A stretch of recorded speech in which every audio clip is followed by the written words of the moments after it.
하나님의 말씀 로마서 4장 1절부터 8절까지 말씀입니다. 로마서 4장 1절부터 8절까지 말씀을 우리가 함께 읽습니다. 그런즉 육신으로 우리 조상인 아브라함이 무엇을 얻었다 하리요? 만일 아브라함이 행위로서 의롭다 하심을 받았으면 자랑할 것이 있으려니와 하나님 앞에서는 없느니라. 성경이 무엇을 말하느냐? 아브라함이 하나님을 믿음에 그것이 그에게 의로 여겨진 바 되었느니라.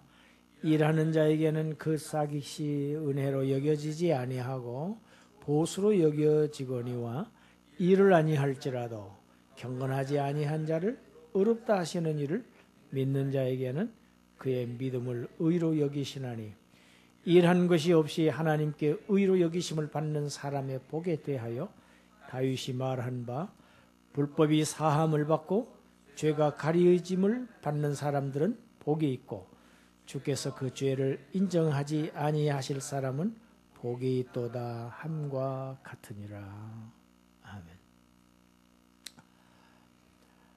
지난주 설교가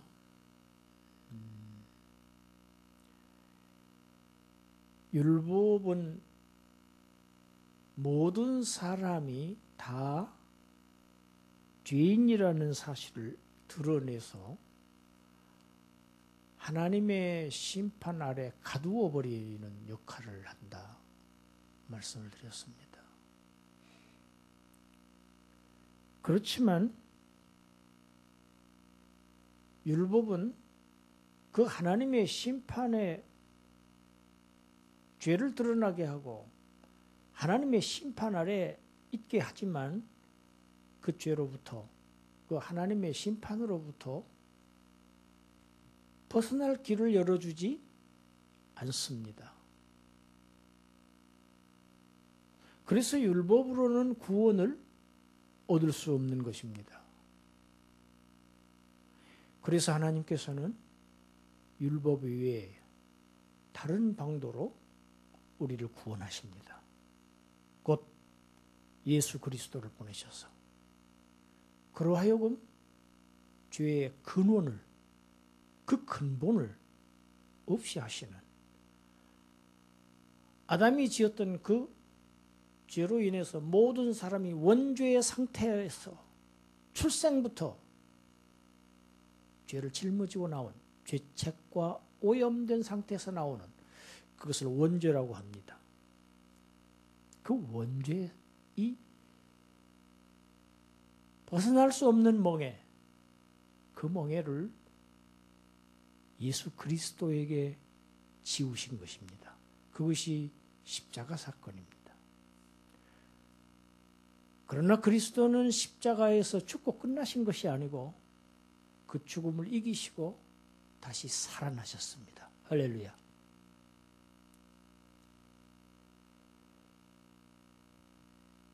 죄의 형벌을 마땅히 죄인들이 받는 것이 정한 법칙입니다. 하나님의 법칙입니다. 그러나 하나님의 더 큰 사랑의 법칙은 죄인으로 하여금 형벌을 받게 하지 아니하시고 그 죄를 죄 없는 예수 그리스도에게 그 형벌을 대신 받게 하셔서 여러분 이것이 대신 형벌을 받게 한다는 것이 기독교의 복음입니다. 그 사실을 믿는 자, 그 대신 받은 예수 그리스도를 받아들이는 자, 영접하는 자들을 아들로 삼아주신다는 그래서 죄의 속박으로부터 그 노예로부터 해방시키셨다. 이것을 성경은 속량이라고 표현합니다. 대가를 지불하고 얽매여 있는 상태에서 풀어서 해방시켜준다는 단어가 속량이라고 하는 어려운 단어입니다. 이것을 통상 이신칭의 하나님 편에서는 이신칭의지만 받는 인간의 입장에서는 이신특의입니다. 의롭다고 여기심을 얻는 것이죠. 그러니까 이신특의입니다. 득의. 이 이신칭의의 교리를 지금 바울은 로마서 4장에서 아브라함의 신뢰를 들어서 논증하고 있습니다. 그러니까 로마서 4장은 기독교의 가장 핵심적인 구원의 핵심 교리가 되는 이신칭의의 교리를 아브라함의 사례를 들어서 논증하는 것입니다. 이 근거가 되는 말씀이 창세기 15장에 나와 있습니다. 우리가 다 읽을 수 없으니까 15장 2절부터 7절까지 말씀을 함께 읽습니다. 아브라함이 이르되 주 여호와여 무엇을 내게 주리시려 하나이까?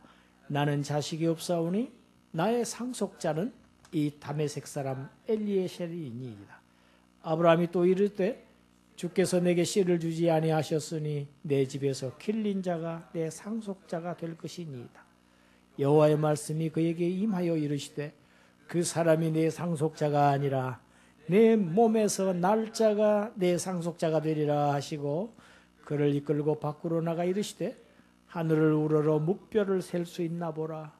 또 그에게 이르시되 네 자손이 이와 같으리라.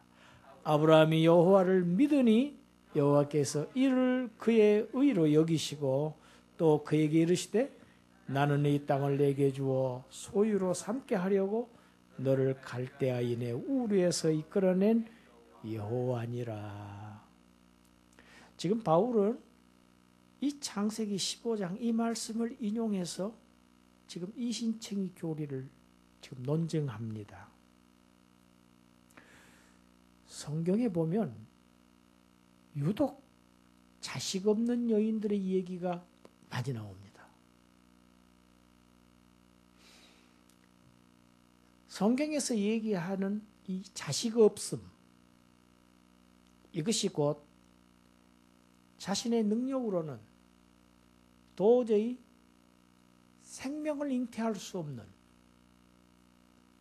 임신할 수 없는 여인들을 등장시켜서 하나님의 능력을 드러내고 하나님의 은혜를 드러내는, 그러니까 하나님께서 개입하셔서 생명의 역사를 이루는 것을 지금 성경은 계속해서 보여줍니다.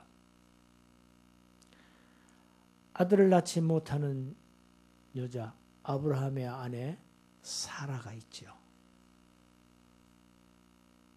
오늘 본문은 그 이야기입니다. 그런데 사라뿐만이 아닙니다. 100살이 넘어서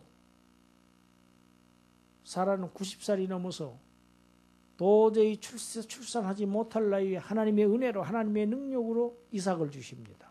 그런데 그 이삭도 역시 그의 안에 가장 사랑하는 아내가 있었어요. 리브가입니다. 리브가가 아들을 낳지 못합니다. 그에게 하나님께서 태를 또 열어주십니다. 야곱의 아내, 사랑받는 아내, 꼭 사랑받는 여인들이 아들을 낳지 못합니다. 그다지 사랑하지 않는 아내는 잘 낳아요. 많이 낳아요. 펑펑 낳습니다. 그런데 사랑받는 여인들이, 아내들이 유독 자식을 못 낳습니다. 요셉에게 아내들이 있었지만 그 중에서 가장 사랑하는 아내가 라헬입니다. 역시 아들을 낳지 못합니다. 거기에 하나님께서 개입하십니다. 또 우리가 알고 있습니다. 사무엘을 낳은 사무엘의 모친 한나지요. 역시 자식을 낳지 못하는 슬픔의 성전에서 울면서 기도하는 여인의 모습이 나옵니다. 사무엘을 출생하게 하나님께서 하셨습니다. 임신 불능인 여인들이 아들을 낳습니다. 성경에서 이렇게 아브라함의 아내 사라부터 쭉 시작한 아들을 낳지 못하는 여인들의 스토리가 어디를 향하여서 가는가? 신약에 와서는 아들이 없는 엘리사벳을 통해서 세례 요한이 출생합니다. 그리고 이어서 남자를 알지도 못하는 동정녀 마리아를 통해서 예수 그리스도를 하나님의 능력으로, 하나님의 은혜로 임신할 수 없는 여자입니다. 약혼만 했으니까. 그러나 하나님의 능력과 은혜로 하나님께서 개입하셔서 예수 그리스도를 이 땅에 보내신 것입니다. 그러니까 이 구약부터 계속되는 이 자식 없음의 이 스토리는 결국은 동정녀 마리아 사건을 향해서 달려가고 있는 하나의 연속선상에 있습니다.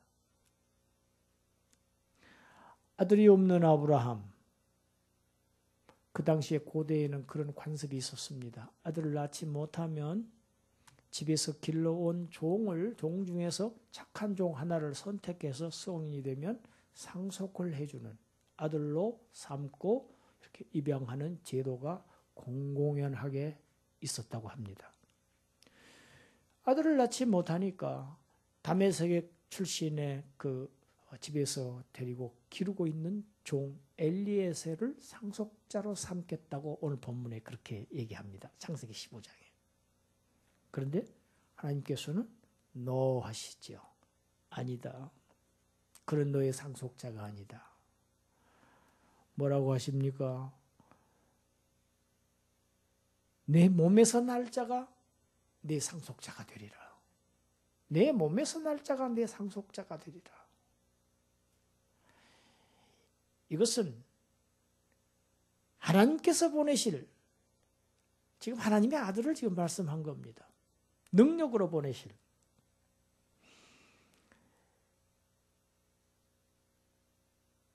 그리고 아브라함을 데리고 밖으로 나가셔서 하늘의 뭇별을 쳐다보아라. 내가 셀 수 있느냐? 너의 자손을 이와 같이 많이 주겠다. 이렇게 언약하십니다. 지금 아브라함은 아들 하나가 없어서 지금 전전긍긍하고 있는 아브라함에게 하늘의 별처럼 많은 그러한 자손들을 주시겠다고 약속하는 그 하나님의 언약을 아브라함은 믿었습니다. 아브라함이 믿었다는 얘기입니다. 여러분, 이 얘기는 아브라함이 믿었다고 하는 이 믿음은 아브라함의 후손 중에서 나실 예수 그리스도를 믿음으로 말미암아 믿음의 조상인 이 아브라함을 통해서 수많은 하나님의 백성들, 하나님의 자녀들을 출생시키실, 중생시키실 것에 대한 하나님의 말씀을 아브라함이 믿었다는 것입니다. 그러니까 아브라함의 믿음은 자기의 후손으로 보내주실 예수 그리스도를 바라보는 믿음이었습니다.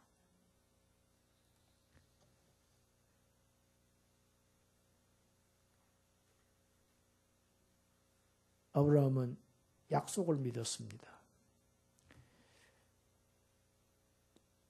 현실적으로 무엇을 받은 상태가 아닙니다. 믿음이 무엇인가? 우리는 현찰이 중요하죠. 지금이 중요하지요.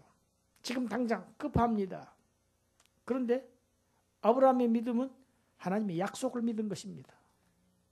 여러분, 우리가 구원을 받았습니다. 우리의 구원은 약속입니다. 내가 너를 천국으로 데려가겠다. 그 하나님은 거짓말하실 수 없는 하나님, 언약에 신실하신 하나님입니다. 구약 성경을 보면 언약을 수없이 맺었지만 언약을 맺은 당사자 중에서 인간은 그 언약을 깨뜨렸지만 하나님은 한 번도 그 언약을 깨뜨리신 적이 없습니다. 이것이 하나님의 언약에 신실하신 하나님을 증거한 것입니다. 아브라함은 약속을 믿었습니다. 약속하신 예수 그리스도를 믿었습니다. 그 믿음을 의로 여기셨다는 것입니다. 예수 그리스도를 믿는 믿음을 의로 여기신 것입니다. 여러분, 여기에서 의로 여기셨다고 하는 단어가 특이한 단어입니다. 이 여기셨다, 이 히브리어는 하샤브 그럽니다. 헬라어로는 로기조마이하고 이 독특한 단어입니다. 이 단어는 사실은 그렇지 못함에도 불구하고 그렇다고 여겨준다는 의미입니다. 사실은 그렇지 못한데도 그러나 그렇게 여겨준다고 하는 의미가 의로 여기셨다 하는 얘기입니다. 오늘 본문 5절에 그렇게 기록되어 있죠. 오늘 본문은 어떻게 됐습니까? 일을 아니할지라도 경건하지 아니한 자를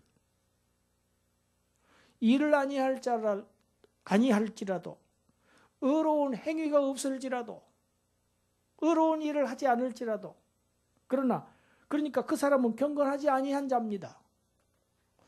의로운 행위를 하지 않는 자, 경건하지 아니할지라도 경건하지 않음에도 불구하고 믿는 자를 하나님은 의롭다고 하신다. 의롭지 못함에도 불구하고 의롭다고 여기시는 그것이 칭의입니다. 그 칭이 의롭다고 여기시는 예를 또 한 사람을 또 듭니다. 오늘 본문에서 그것이 다윗의 예입니다. 우리 다윗은 사무엘하 11장 이하부터 우리가 쭉 읽는 것이 순서입니다. 그러나 오늘 우리는 시편 51편 1절부터 3절까지 우리 건너뛰어서 읽어보겠습니다. 시편 51편 1절 시작. 하나님이여 주의 인자를 따라 내게 은혜를 베푸시며 주의 많은 긍휼을 따라 내 죄악을 지워주소서. 나의 죄악을 말갛게 씻으시며 나의 죄를 깨끗이 제하소서. 물은 나는 내 죄가를 아오니 내 죄가 항상 내 앞에 있나이다. 여러분 무슨 사건입니까?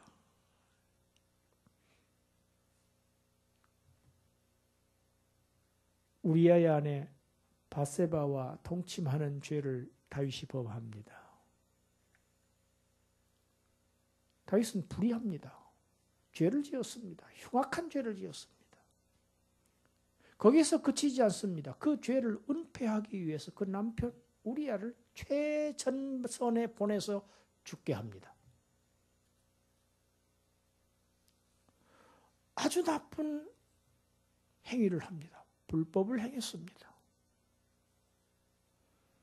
그런 그에게 하나님께서 선지자를 보내십니다. 나단이라고 하는 선지자를 보내서 그를 책망하십니다. 그래서 그 앞에서 다윗이 지금 회개하는 장면입니다. 그것을 시편 51편 다윗의 시라고 되어 있습니다. 다윗의 시. 다윗이 밧세바와 동침한 후에 선지자 나단이 그에게 왔을 때 지은 시라고 성경에는 괄호 안에 적혀져 있습니다.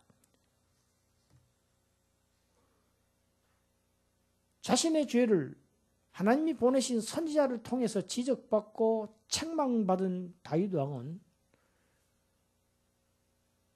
거기서 저는 모르겠습니다. 모르쇠로 일관하지 않았습니다. 잊었습니다.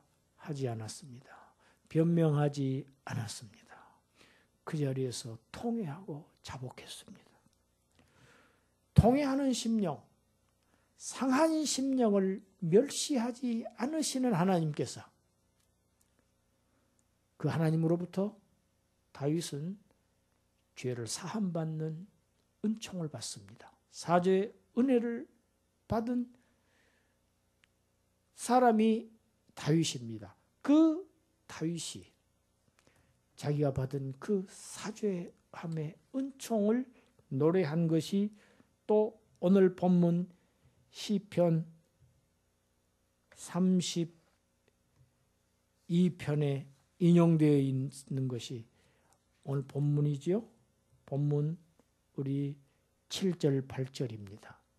시편 32편을 지금 7절 8절에서 얘기하고 있습니다. 다시 한번 우리 같이 읽습니다. 불법이 사함을 받고 죄가 가리워짐을 받는 사람들은 복이 있고 주께서 그 죄를 인정하지 아니하실 사람은 복이 있도다 함과 같으니라. 다윗은 허물이 없는 사람이 아닙니다. 다윗의 행위가 의로워서 하나님으로부터 인정을 받은 사람이 아닙니다. 그의 왕위를 굳건히 지켜주셨습니다. 그가 가는 곳마다 하나님께서 함께 하셨다고 성경이 기록하고 있습니다. 그가 하는 전쟁은 백전백승이었습니다. 왜 그렇게 하셨다는 이야기인가? 다윗이 허물이 없고 죄가 없고 의로운 행위만 일삼는 사람이어서가 아니었습니다. 불법한 사람이었습니다. 경건치 않은 사람이었습니다. 그럼에도 불구하고 하나님께서 택하신 종 다윗에게 하나님의 선지자를 보내십니다. 선지자 나단을 보내서 그를 회개하게 하셔서 사죄의 은총을 받은 사람입니다. 행위가 의롭지 않음에도 불구하고 회개하고 신앙을 의롭다고 여기심을 받은 사람이 복받은 사람이라고 합니다. 이것을 칭이라고 합니다. 의롭다고 여기심을 받은 이신득이입니다. 그러나 여기에서 말하는 회개나 믿음은 공로가 될 수 없습니다. 왜 그러한가? 하나님께서 그를 사랑하셔서 나단을 보내주셨어요. 할렐루야. 나단을 보내셨어요. 내버려 두시지 않으셨어요. 유기하지 않으셨어요. 나단을 보내서 회개하게 하셨어요. 똑같습니다. 우리가 하나님 앞에 돌아온 것 우리의 공로가 아닙니다. 성령을 보내주셔서 성령의 역사로 우리가 회개케 하시고 성령의 역사로 우리가 예수 그리스도를 믿게 하셔서 우리가 사실은 그렇지 못함에도 불구하고 의로운 행위가 전혀 없는 우리를 의롭다고 여기심을 받았습니다. 그러니까 이것은 공로가 아니고 전적으로 하나님의 은혜의 일뿐인 것입니다. 칭의는 하나님의 은혜입니다. 구원은 오직 하나님의 은혜입니다. 회개도 하나님의 은혜이고 믿음도 하나님의 은혜입니다. 하나님의 축복입니다. 오늘 본문 복이 무엇인가? 복이 무엇인가를 성경이 정확하게 정의하고 있습니다. 세상에서는 돈이 많은 사람은 복이 있다. 지위가 높고 명예가 높은 사람, 권세자들은 복이 있다. 여러분 그렇지 않습니다. 돈이 많은 사람이 얼마나 근심과 걱정과 재앙이 많은지 알 수 없습니다. 권세가 높은 자들이 얼마나 힘든 삶을 살아가는지 알 수 없습니다. 고위 공직자들을 고위직에 있는 사람들은 다 교도소 담벼락을 걷고 있는 사람이라고 얘기하죠. 어느 쪽으로 떨어지느냐가 문제입니다. 안으로 떨어지면 죄수이고 밖으로 떨어지면 다행이고 위험천만한 길을 걷고 있는 사람들이 부귀와 영화를 누리고 있는 사람들이라는 것을 우리는 너무나도 날마다 뉴스를 통해서 보고 있습니다. 우리 함께 합시다. 죄가 있음에도 불구하고 죄를 인정하지 아니하실 사람은 복이 있도다. 할렐루야. 여러분 이게 복입니다. 죄를 인정하지 않으셔. 누가? 하나님께서. 비록 나는 죄가 있을지라도 불의할지라도 하나님께서 죄를 인정하지 아니하실 사람 정죄함을 받지 않는 것이 복입니다. 죄가 없는 사람이 아닙니다. 우리의 구원은 죄가 없이 되는 게 아니에요. 우리 상태가 거룩해지는 게 아닙니다. 죄가 있음에도 불구하고 하나님의 은혜로 죄를 인정하지 않으십니다. 하나님께서. 이것이 자기 백성에 대한 하나님의 사랑입니다. 그것 때문에 독생자를 보내셨습니다. 십자가에 죽이셨습니다. 모진 고통을 받게 하신 겁니다.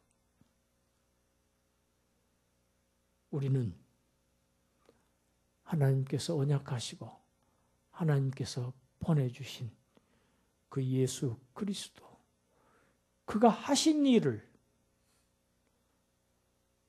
그 그리스도의 인격 전체를 믿음으로 영접하게 하셔서 우리의 모든 불법이 사함을 받고 죄가 가리워져서 정죄함을 받지 않는 이 복을 받은 자들입니다.